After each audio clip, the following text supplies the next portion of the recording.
Thank you for joining the ESBC podcast network. All right. Every business meeting has to have a purpose and an outcome. The purpose today is to educate you and enlighten you, and we get to get a peek at a top Hollywood, LA writer who is known a ton of celebrities. He has an incredibly successful career, but he started off as a software engineer for Google. And we're very lucky, privileged, and good to have Geoff Plitt, right? Rhymes with shit on our on our podcast today. Thank you so much for joining us. Thanks. Good to be here. How are you? Hey, every day is a great day. We get a chance to fight. And first off, I want to say congratulations on your career, man. You know, LA is not an easy place to live, and you conquered LA, and you had a lot of great success and a lot of great gigs. Thanks. You know, I feel like I'm still working my way up, but I am proud of some of the things that I've done. I guess if the listeners aren't familiar, maybe I'll just introduce sort of my background and what I've been up to. Does that sound good? Yeah, and it's been name-dropping week on the podcast. On Monday night, we had Dale Suit, I believe is his last name, and he was talking about Dr. J, Michael Jordan, Phil Jackson. He coached James Harden. He knows all the greats. And Plitt, Geoff, Jay Leno, right? And it's funny because the bikini model that became the mayor of Lake Forest was a receptionist on the Jay Leno show when he did skits. Miley Cyrus, Matt Damon, right? Saturday Night Live, and you write jokes for late night, right? What are some of the late night guys you've worked with? By the way, these things that Josh just mentioned are not. I'm not best friends with all these people. I just have a story that mentions these people. What was your last question? You write for late night comedy. Well, so I started so I'll start from the beginning. So I was born in Los Angeles, and my mom is an occasional actress. My dad is a nice. MIT trained software engineer, and I do a little bit of both. So I grew up coding on computers and acting in plays and musicals. I went to college, Carnegie Mellon, for computer science. I was a nerd from the beginning, but I also started an improv troupe, and I was acting in theater and everything. And after that, I moved to Chicago. I did a bunch of improv and sketch comedy, Second City and Improv Olympic. And I've always really enjoyed comedy, but you know, I was never a class clown. I was never a comedian until I moved back to LA with a focus on, I sort of had this instinct to get into stand-up comedy. And I got hired by Google. So that was about 12 years ago. And I worked for Google for a few years. And since then and before then, I've worked for a variety of startups. So I've just always had that day job. And you'll see as I get a little further here how that sort of feeds everything else I'm doing. But I've been a stand-up comedian all this time and occasionally done a little bit of acting and this and that. And once the pandemic hit us all, I think like yourself, Josh, and like many of my friends and many people listening, I had to ask myself, how has life changed? How can I continue doing what I want to do, but different? So some people are lucky. They still have their jobs. They still have their lives mostly the same. But most people, I think, had to make major adjustments in their life. I'm sure you did. Stand-up comedy. I got lucky, right? I'm lucky and good. And it's funny. And for folks listening to the podcast, this will be a little different. When I get off sports, what I do is a stream of consciousness improv. But this guy's actually a professional in improv. We're just going to go, we're going to flow. Yeah. So something Tim Conway Jr. said, right? And he's going to help us out. We're going to be on KFI every Friday night. We'll get Geoff to go in there and sub for us sometimes. Okay. That there's a difference, right? A lot of the people, and you got a great YouTube channel, and we'll get the links and we'll have them on the episode notes. But to this point, that the people that haven't had to adjust for the most part, are the ones that are going in public, trying to get other people saying, "Oh, you need to go to work. You need to go to work." Blah blah blah. Meanwhile, they're working from home. And the people who are frontline, they're the ones saying, "Hey, I don't know if risking my life to save the economy is something I want to do or something I should be forced to do." Yeah, one of my acquaintances, this comedian, Sarah Schaefer, she tweeted, and I agree with this. She said, I've been thinking a lot about the overlap between people who say all lives matter and Right. people who won't wear a mask to save a single life.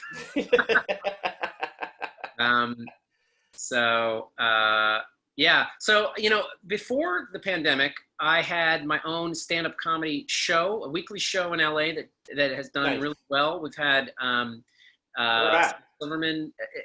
It's at a bar called Bar Lubitsch, and the show's called Jetpack. Got it. And I ran this with my buddy Pete Gercio for about 7 years, and over the years, not every week was like this, but over the years we had some cool names. We had Sarah Silverman, Bob Odenkirk, and Kevin Nealon from Saturday Night Live, and Bob Odenkirk is Don't Call Sal or something. He's Better Call Saul. Yeah. Better Call Saul. Yeah, and so this show became a way for me to network with the comedy world. I've met so many comedians, some of which are my friends, and many of which are my acquaintances that I have gotten into filmmaking with, because I'm a film director as well. And Nice. but also my stage to practice and try out my own jokes. And that led me to, I actually started as a beginner. I was doing open mics 10 years ago in stand-up, but I got better and better. I started doing festivals, and that's, I think, where I've had the most success. I did the San Francisco Sketch Fest, and I was a semifinalist in a couple of comedy competitions. So, nice. Stand-up comedy is I'm still in the middle of my road on stand-up comedy. It's not like paying all my bills, but, I make some money every year through stand-up, purely through stand-up. And then it just enriches my life in terms of the people that I meet and the opportunities that I get into through that. So I met a comedian who named Danny Jollis, very funny guy. He's you've probably seen him on Rachel Bloom's show, Right. Crazy Ex-Girlfriend. And he and I sort of built this sketch group, his sketch group really, Sasquatch. I filmed like 50 of their sketches just behind the camera. And then after the pandemic, when stand-up comedy died, because the last thing you want to do right now is be in a indoors packed audience without masks, and you can't really do stand-up indoors with masks, and people can be laughing through the masks. It just doesn't make sense. But some people are doing stand-up in parks and outdoors, and that's fine. And some people are doing it on Zoom. This sort of works. But I didn't really, that didn't gel with me. I wasn't particularly good at like jumping onto Zoom to tell the same jokes. You're doing good now, man. You're tearing it up.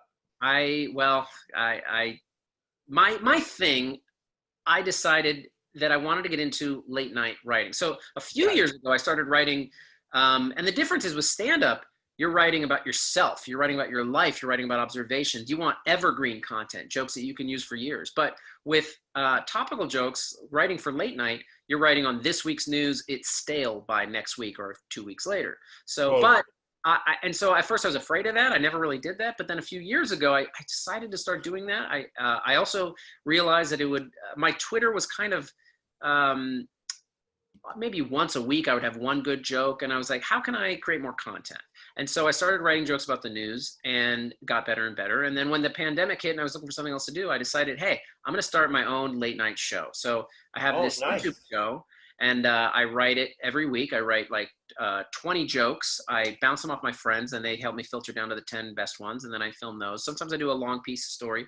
Often I have an interview. I have a guest on, and sometimes the guest is, being real and talking about their real opinions and this and that. But often it's like a sketch comedy thing where it's sort of a fake interview, like The Daily Show, where they're being a ridiculous character, or they've done a news report. So recently I had a mask denier on, and this was my way to make fun of my personal belief is that we should wear masks. I don't want to trample on people's rights, but it seems like a very small trampling and a very large according to science, a very large medical benefit for slowing down the pandemic.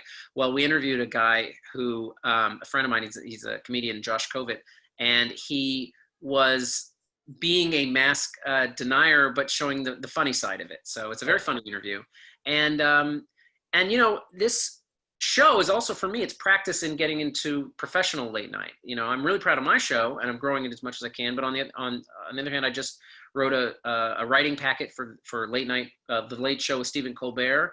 And Nice. I submitted what you said lends perfectly to the Stephen Colbert show. Yeah, and I submitted to Bill Maher last year, and so at some point, I really love to write for one of these shows, and the show that my show that I'm doing is the perfect practice for that. I have this pile of jokes from the last couple of months, very topical, related to quarantine. You know, these aren't jokes from 4 years ago or even 6 months ago. These are jokes from the last 3 months, so it's very fresh, and I think that's what people are looking for. You can't just if you're a comedian and you've got jokes about restaurants and airplanes and, you know, and dating. And right now, no one's going to restaurants. Very few people are going on airplanes. And, you know, I'm not dating. I mean, if you're in a relationship, fine, you know, Right. but, you know, I'm not doing any of those things. So I think many comedians found a new challenge where they know they need to create some new content, and we're all finding our way to do that.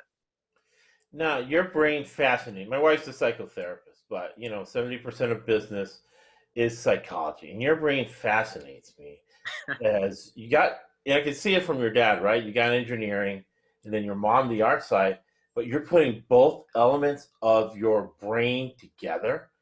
And meeting you, I would say, all right, this guy's an introvert, but he is so brilliant that he can structure extrovertness, if that's a word, and you're still monetizing, because people have ideas. All right, this is what puts you way up there, right, in society.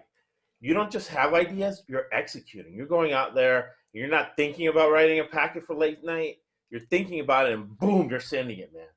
That puts you way up there on the high percentile. How do you do it?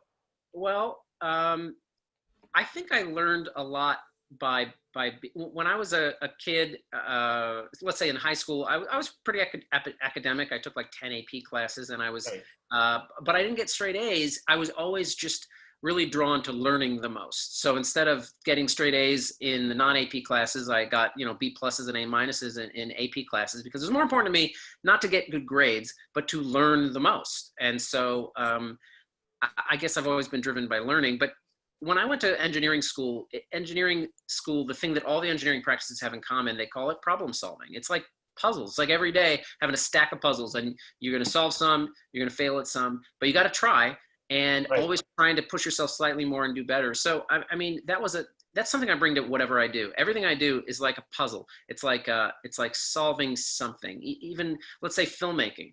Right. When I first got into filmmaking, and I didn't go to film school, but I got a camera and I started learning about exposure and lenses. You're a brainiac, man. Whatever it is, you can figure it out. Yeah, well, it's probably similar to you. And, you know, once I started to realize that when you're on a set and you're shooting something, the puzzle has many dimensions. Besides the lighting and the camera and the sound, okay, those are the technical dimensions. You also have actors, some of which know their lines, some of which do not. Some of which are funny, some of which are not really being that funny. And I'm fascinated by, you know, the moment after you call cut and before you call the next action. What is the most efficient, quick set of sentences you can say to this guy and that guy and this person and this lighting person and that makeup girl and this and whatever, to get a better take on your next take. You don't have 20 minutes to talk with flowery artistic language. It's like, let's get to brass tacks right now. And so I'm all about finding efficiencies and getting, you know, for me, you have to take the finish line for granted.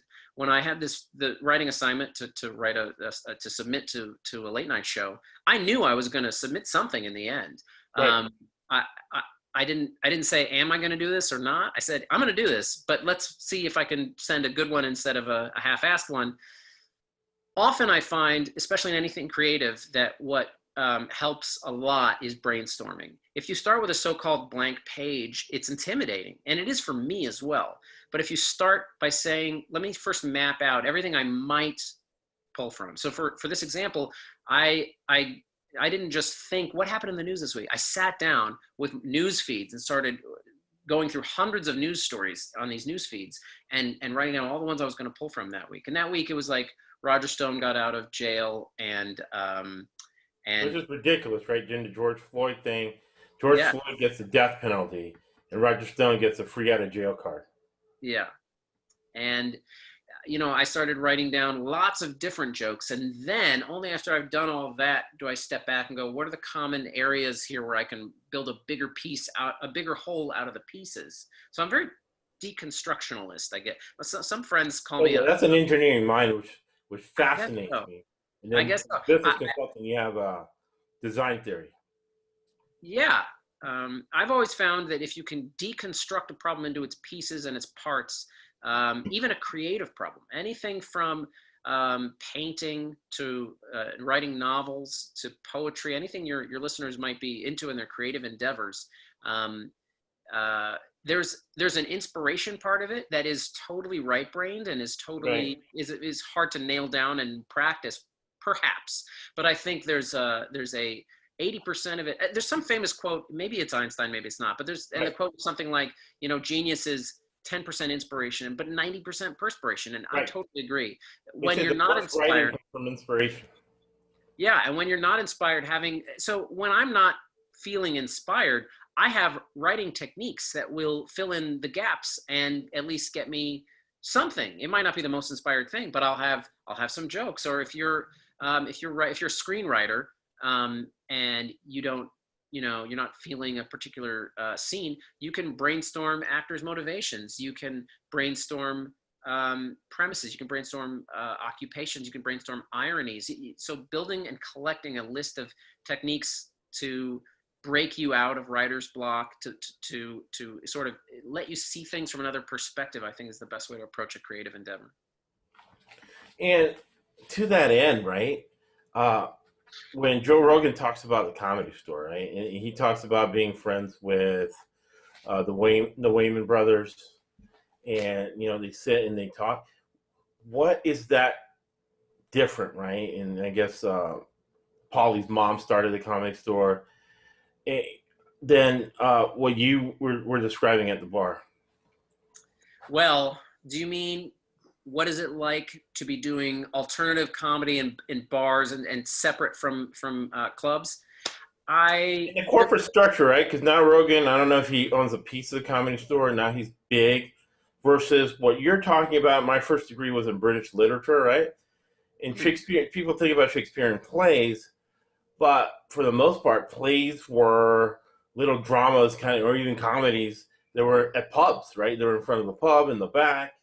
They would do spoken word. It would be 4 or 5 people come from the village, and they're doing a bit, versus a corporatized version of it.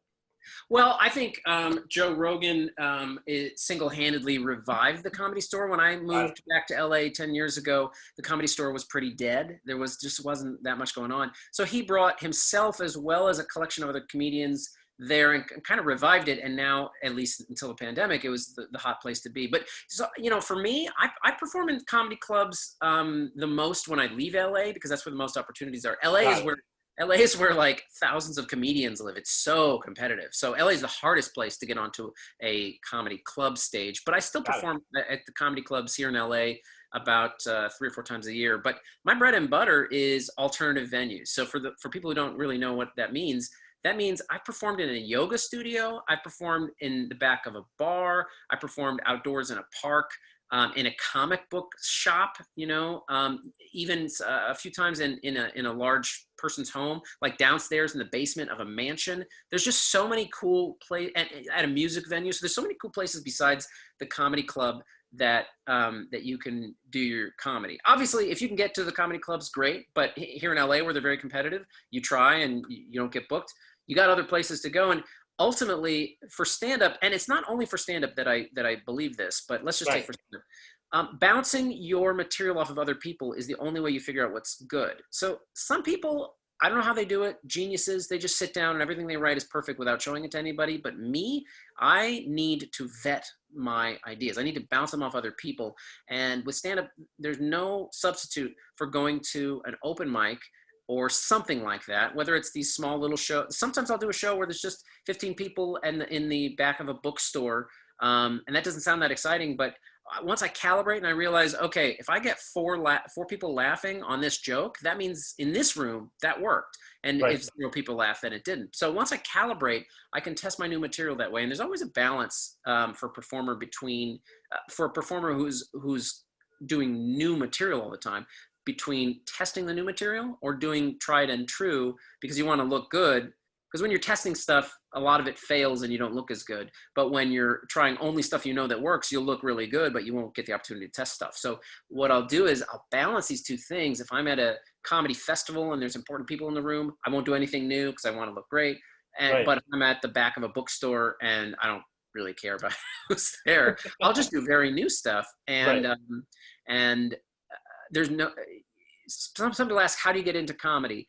There's no real shortcuts. I just did open mics for years. It took me 30 times getting on stage before I had a time where I was like, that was great. And people were high-fiving me. So 29 times I got off stage and I was like, that was okay. So at first it was not easy at all. Sometimes it was very painful, but I just liked it. I knew that it would eventually work out. And even when I got to be decently good at it, I still think that, everything was a very gradual path for me of just constantly getting onto little shows.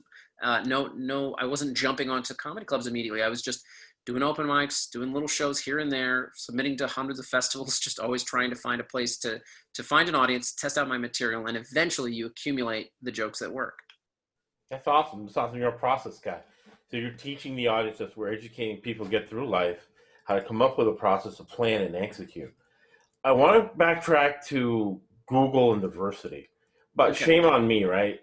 The whole thing with George Floyd, I wasn't paying attention to systemic racism and economic inequality. And one thing I missed that was horrible too, being a workaholic, was the show The Office. And my wife knows that I'm a guy that likes to know everything when I get into something. So now she's watching The Office. And I'm listening to the podcast, The Office Ladies. And to link back to what you said before, a show would bring a guy like you on, right, to solve problems. Because most of the podcasts are talking about different problems they had in episodes. And the different writers like yourself who came in and solved the problem. And I'd like to ask you about sitcoms like that. They give you not a general outline. They give you the backstory. I'm just guessing. You're the expert, right? I'm just a novice. But they give you the backstory. They give you where they're going, where they want to go, and you come in and you craft an episode with the details. And even after somebody has come in, they can bring in a guy like you, and you would be perfect for it as a problem solver, design theory guy. You come in and you can also solve micro problems in an episode.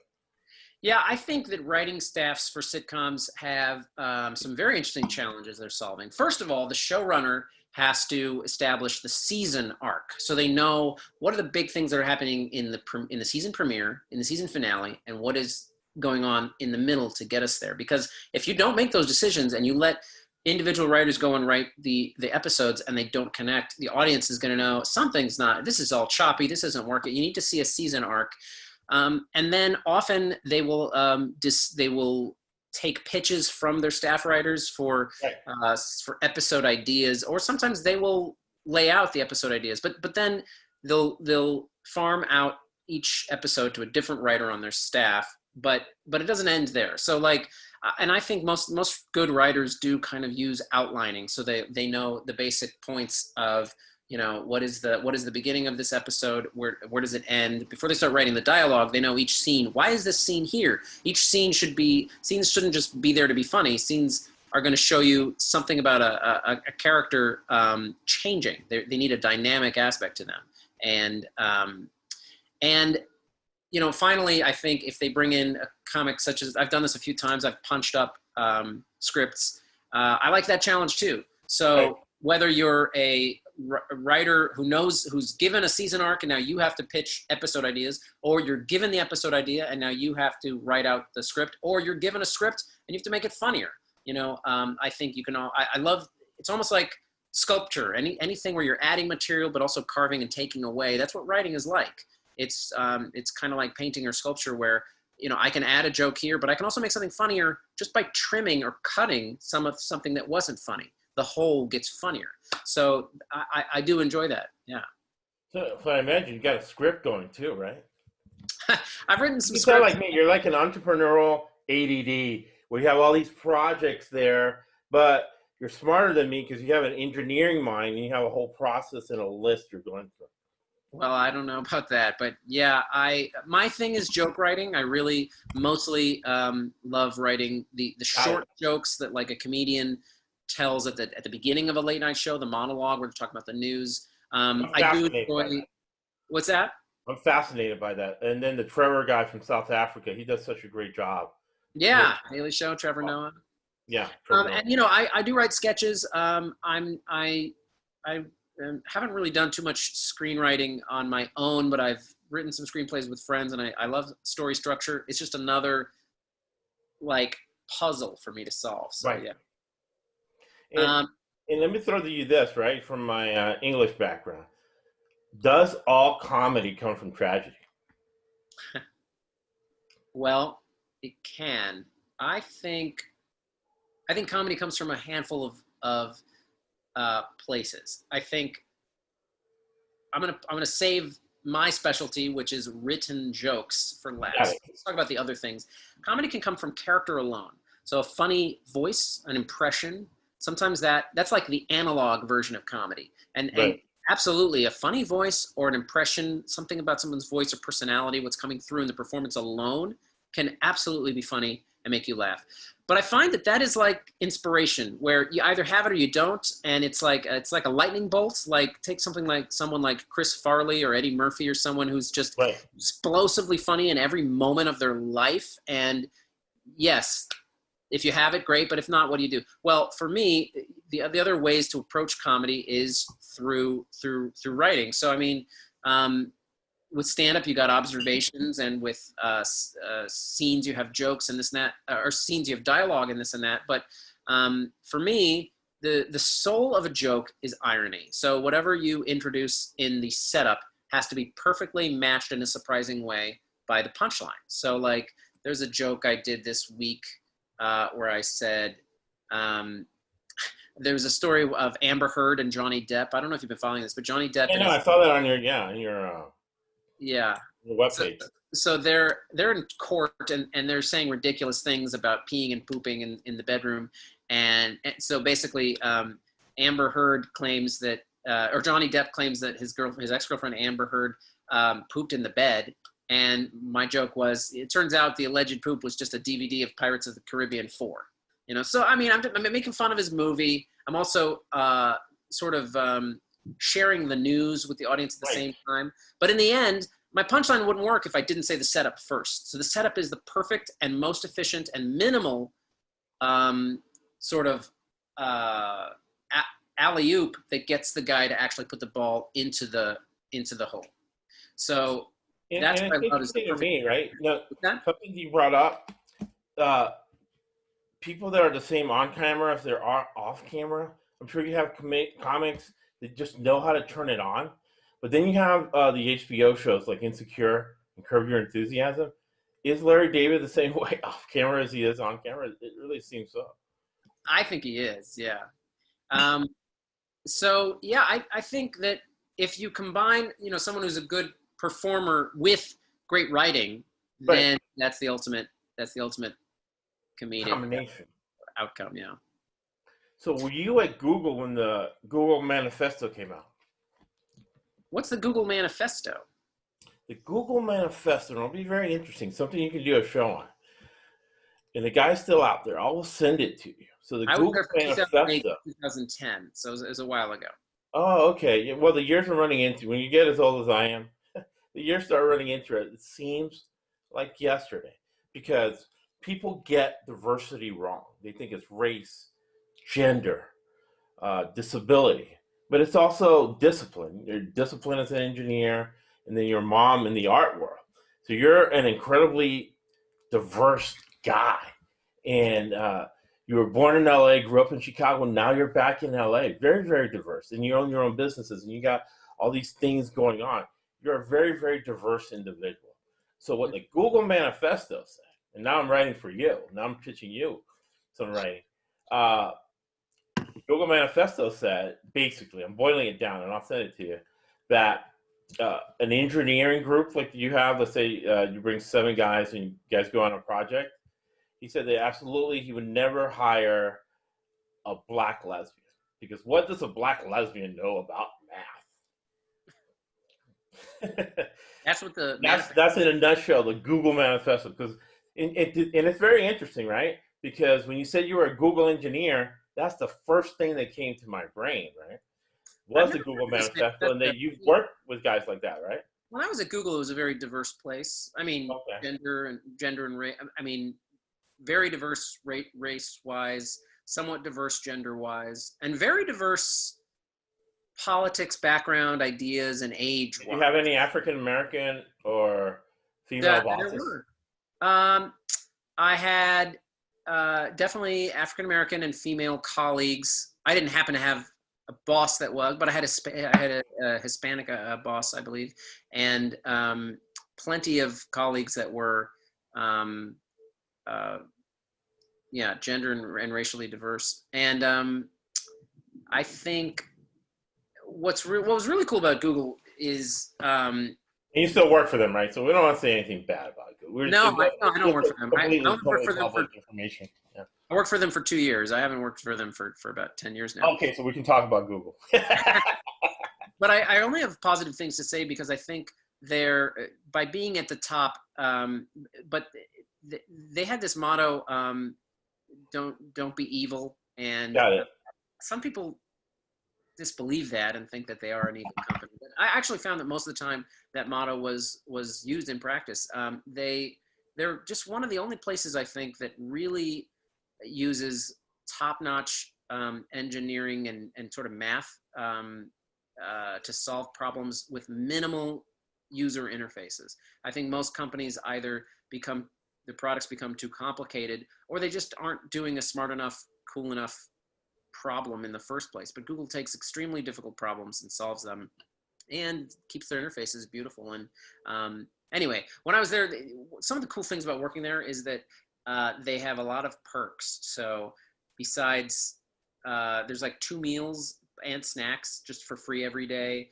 Good health care and all that, and stocks and stock options and all that. But also, there's like free classes. There's hundreds and hundreds of video courses and presentations, and they have famous people giving speeches at their main campus in San Francisco. I was in LA, but you can watch those live and ask questions live. And there's a masseuse in almost every building. Nice. And you'd think, oh, wow, they're really lavish. But actually, most of those things like food and the masseuse and all that, it's actually pretty closely tied to keeping you in the office and keeping you relaxed at work. So they're not just giving out sports cars. They're like making it easy for you to be at work. I think that's something that a lot more employers should think about, is maybe pay people a teeny bit less, but offer them an incredible perks package. Make them love the office and being at the office, and thank you so much. This has been such a masterclass. Thank you so much for the insight. Sure. And podcasts like this do so much to eliminate income inequality and the differences with wealth. And we're going to go rapid fire right here, because I know you have to go. Thank you for your time. Thanks. I'm going to ask you 2 fast questions, and then tell everybody where they can find you. And we'll make sure we have all the episode links. We'll retweet stuff and make sure that you get out there. We got like 500,000 impressions on Twitter. We'll make sure you know Geoff and support Geoff, because he's supporting us with incredible insight. Awesome. So a couple people you kind of like you don't know these people, but you're looking at them from the outside. You've met them. Is Miley Cyrus as quirky in person as she is in her public persona? I guess the answer to that would be yes. My quick story on this is that I've only acted in a few things on camera. In around the year 2008, I could be off by a year or two. I was cast to play Jay Leno's nephew in the final episode of Hannah Montana. So this is the last episode of the Disney show Hannah Montana. Oh, nice. I'll look it up right now. And in the show, the story of the show is that she has a secret identity with a blonde wig. So in this last episode, she goes on Jay Leno's show in the world of her thing. Jay Leno also has a show, just like real life, he has a show. So they shot it on the set of Jay Leno's show because he was still hosting late night. Totally. And she takes off her wig and reveals her secret identity on the last episode. Well, I play Jay Leno's nephew, Lenny, who has a crush on Miley Cyrus. So I did a scene with Miley and with Jay. Now, Jay was super friendly. He was like talking to me. I was nervous and I didn't have anything funny to say to him. So I don't think I made that great of an impression on him. But he was very nice. He has a huge head. He has a huge face. He's an interesting looking guy. Nice guy, though. And I took a photo with him and that was fun. And I sort of looked like him. Man. He was making $30 million a year to be that nice. That's super cool.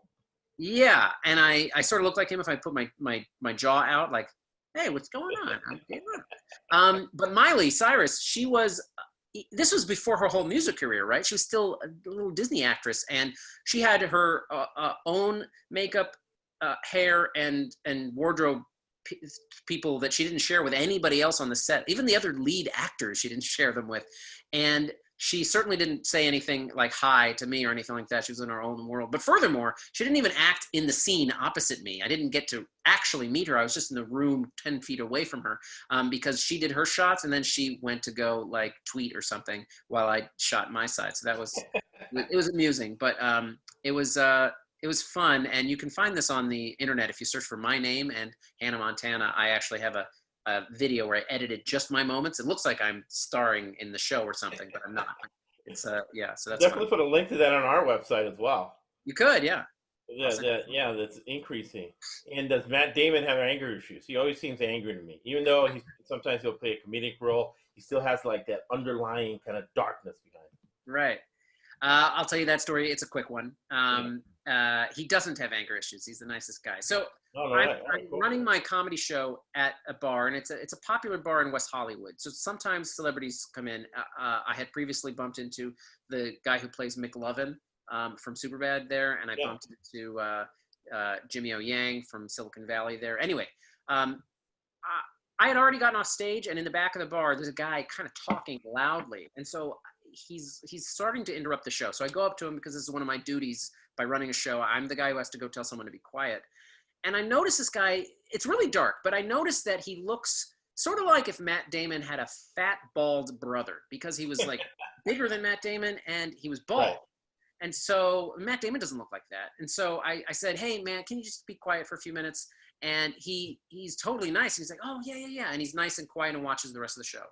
And then on my way out, the bouncer, I tell him the story, and the bouncer goes, no, I saw that guy's ID. That was Matt Damon.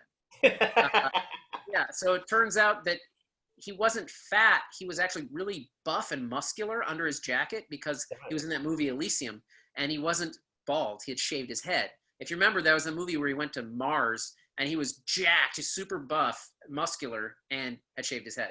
And so my conclusion is I told Matt Damon to shut up. And he listened to me. So it was a pretty good moment for me. And that night I went home and I updated my resume, directed Matt Damon. Nice. 100% the truth. 100% the truth. The skit and stuff you do on YouTube is phenomenal. How can people find you? What's the name of your YouTube channel, your Twitter handle? And we'll make sure we have it all on the episode notes. Okay, great. Heck, we'll put a whole page for Geoff on our website, man. With your permission. I would love that. So I'm on Twitter, Geoffrey Plitt, Geoffrey Plitt, and I post jokes every day on the news there. Nice. So that's fun to follow. I'm also on Instagram, Geoff_Plitt, and my YouTube. The show is called What You Need to Know with Geoff Plitt. The channel is Geoffrey Plitt 2. I don't know. It's a little, I'm still trying to figure out how to SEO and make it easier to find. But if you find me on Twitter, I'm often posting the show. And if you just Google search YouTube for my name, those clips will come up. So that's the best way to find me. And I am looking forward to anyone who's listening to connecting with you online. Follow me on Twitter, check out the show or Instagram, and looking forward to seeing your little comments and faces. That's awesome. And you also got 3 million downloads, right, on TikTok? Yeah, I'm on TikTok. I don't even need to plug it because it's already doing so well. Somehow I hit the jackpot on TikTok. I have 3 million views. Not every video has millions and millions of views, but several of them hit the jackpot. Several videos got like 1 million each. And TikTok's fun. It's really a place for a lot of organic growth. In fact, for anyone who's creative, not only just creatives, business people, artists, even just people, academics, I think TikTok's a wonderful place to spread knowledge and just honestly to get traffic, because it has the most organic views of any platform right now. So you can get a following. I follow some fitness people that just, do it's 60 seconds max. So I follow some fitness people that will just show you some exercises for a minute. I follow business people that will show you how to set up Facebook ads. I follow comedians and impressionists and girls who do silly dances, of course. And, it's fun. So TikTok, I didn't realize how much fun it was till I started actually creating content for it, but it is fun to it's addictive to just watch it too. I like it. So check that out too. I'm on there. Look for me. Search for What You Need to Know, all one word. That's my account on there. That's awesome. Thank you for your time. Never get advice from somebody who's not busy, man. Just definitely busy. Josh, it's been close with Winston Churchill. Geoff gave us such great insight, such great education. You can't get anywhere else. They don't teach this in school. And we always end with Winston Churchill's quote. We got us through World War II. You make a life from your labor, but you make a living from your labor. You make a life from what you give. Thank you for listening to the ESBC Podcast Network. Thanks, Josh. Yeah, let me finish the streams real quick. It was very fun. Oh, awesome. Yeah, I was going to ask that if you had a good time. Absolutely did. Yeah. I love what you're doing. All right, awesome. You have a great vibe. I like the questions you ask and